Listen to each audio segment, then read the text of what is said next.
Ya, ini kita baru kemasukan rambutan anggur ya. Ini rambutan anggur.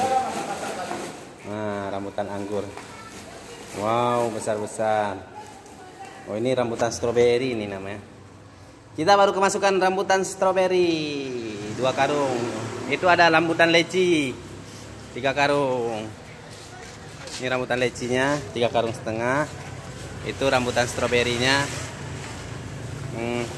Karena dia rasa-rasa, makanya kita bilang rambutan stroberi karena rasa-rasa stroberi. Ya. Untuk ini rambutan leci. Oke, yang mau order silahkan. Ya. Hampir patah batangnya. Ya, hampir patah. Aduh. Aku kira batangnya banyak lumutnya. Jadi ku panjat. Taruh ini panjat dia lah aja kan.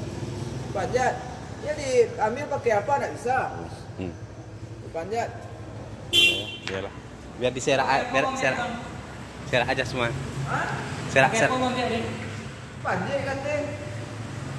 Oh tuh mancing kata batang lah, buat batang bayar ada buat di bawah, untung enggak apa. Oh, lah patah. Alah, kenapa batangnya dulu? Alah. Aduh.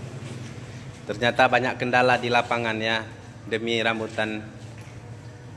Ada yang pohonnya lapuk. Nah, coba gimana rasanya? Silahkan diorder. Yang sisa semalam masih ada sedikit lagi. Ya. Nah. Masih ada dodol ya. Nah.